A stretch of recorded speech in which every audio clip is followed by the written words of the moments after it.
Has Labour turned its back on the working class? In this video, Unite General Secretary Sharon Graham discusses the big fallout with Deputy Prime Minister Angela Rayner on Sky News.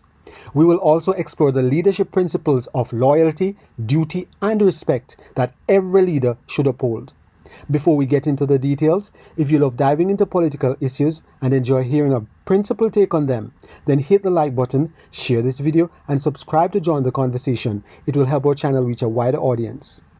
Has said she will not be pushed around after Unite, the union, suspended her membership over her handling of the Birmingham bin strike row.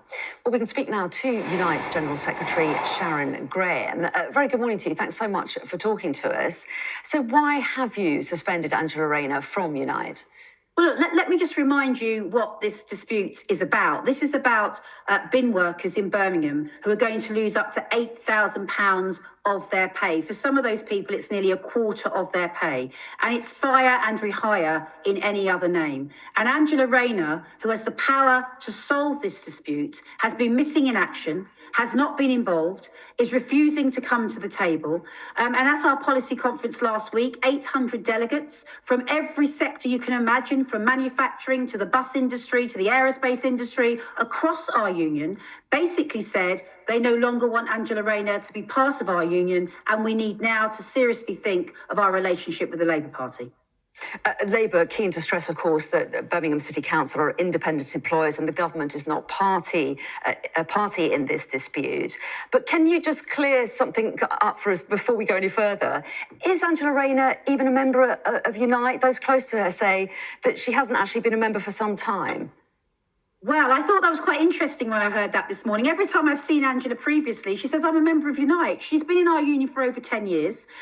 She certainly was a member of Unite when she asked for money for the election. So, she certainly was a member of Unite then. And she was a member of Unite up to the first quarter of last year, because that's what, as our membership comes through. If she's recently come out, that's something I'm unaware of, certainly hasn't come through on our system yet. But the point is, if I was Angela Rayner this morning, I wouldn't be trying to, fiddle things around about membership or non-membership. She's been a member of our union for 10 years. I'd be concerned that at the parliament of our union, with 800 delegates from every sector, every region and nation, almost unanimously, outside 5 or 6 people voted for her for no longer to be part of our organisation. And that is because the way these Birmingham bin workers have been treated, it is untrue to suggest, and I know that that's the suggestion that's been made, that she has no power over this issue. It's her government commissioners that work to her directly that have been stopping the deal in play. We had a ballpark deal and it went back to the commissioners for 3 weeks. For 3 weeks, they came out of ACAS to go back to the commissioners and came back and said the deal can't be done. So there's no point speaking to Birmingham City Council. The leader of the council doesn't come into the negotiating room. And every time you get to a deal in the room, they go back to the commissioners and then they come back 3 weeks later and say, we can't do the deal. The deal has to be done between the government, the union, and effectively that is now what needs to happen. Some in Labour are describing this morning as a silly stunt by Unite. They are pointing out that Angela Rayner is an ally of the unions. They will say that she's introduced what they're describing as the biggest upgrade to workers' rights in decades, which is going to deliver for 15 million workers across the country.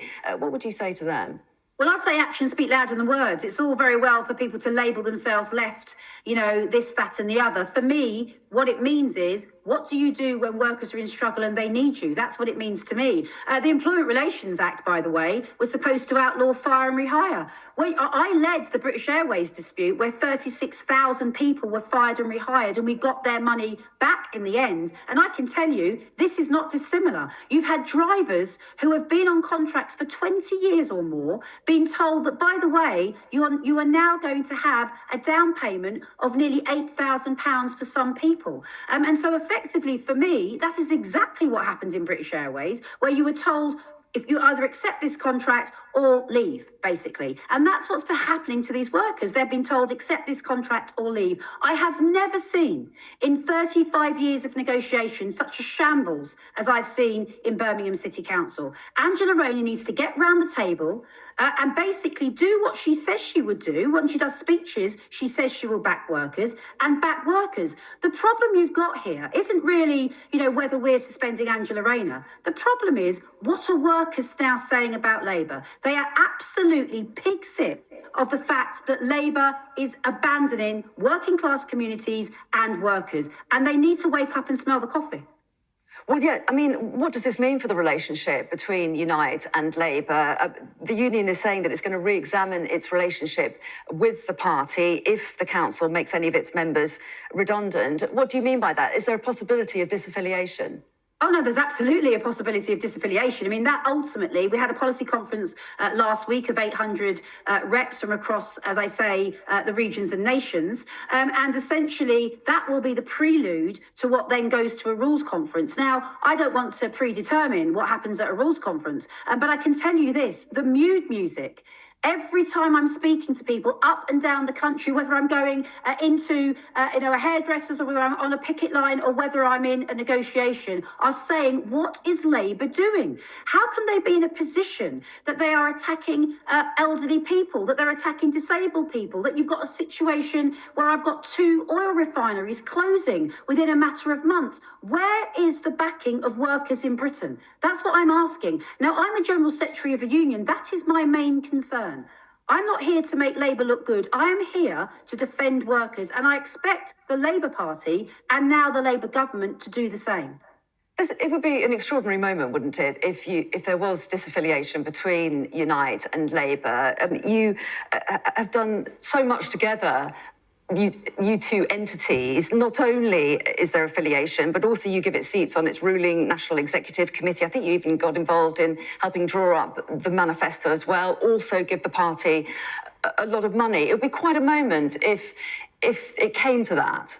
Well, it's an interesting thing because for me, rather than the responses that you've heard this morning, stunts and, all the sort of silly responses that come out here, what I would be thinking if I were Labour is, God, what is going on here? How did delegates at a Unite conference, not just one, but 800 representing 1.1 million workers, put their hand up to say they wanted to suspend the Deputy Prime Minister of a Labour government and start the process of disaffiliation? We don't know where that will end, but start the process. Now, I am quite frankly amazed at Labour's response to that this morning, because what they should be thinking is that everybody can't be wrong. They were wrong about winter fuel. They didn't listen to the last moment. They were wrong about PIP. They didn't listen to the last moment. They are wrong about what is happening to workers in Britain. There's no point making an announcement a day if it doesn't deal with the here and now. There are jobs going in the here and now. And what's happening to these workers in Birmingham is fire and rehire.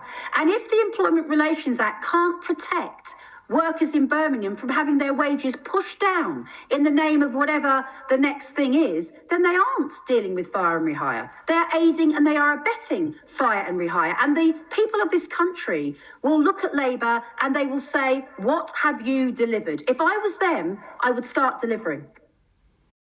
Angela Rayner recently declared that she won't be pushed around after Unite, one of the UK's largest unions, suspended ties with her.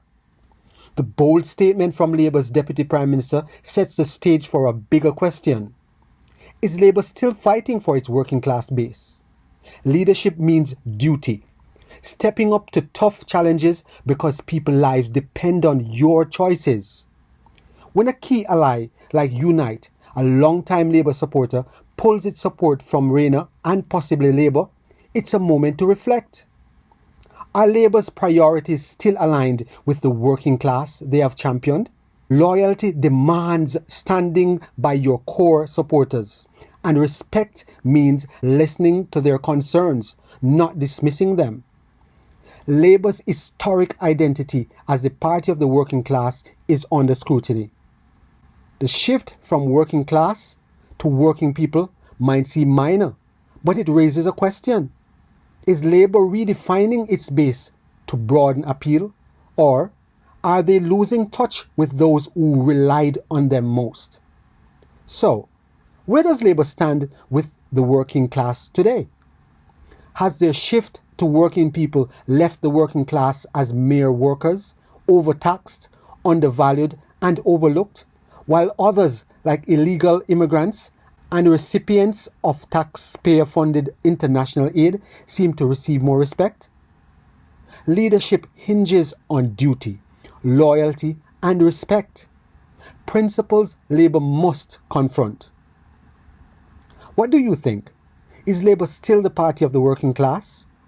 Or have they drifted far from the base that put them back in power? If you have benefited in any way from this video, please subscribe, like, share, and be sure to leave us a comment.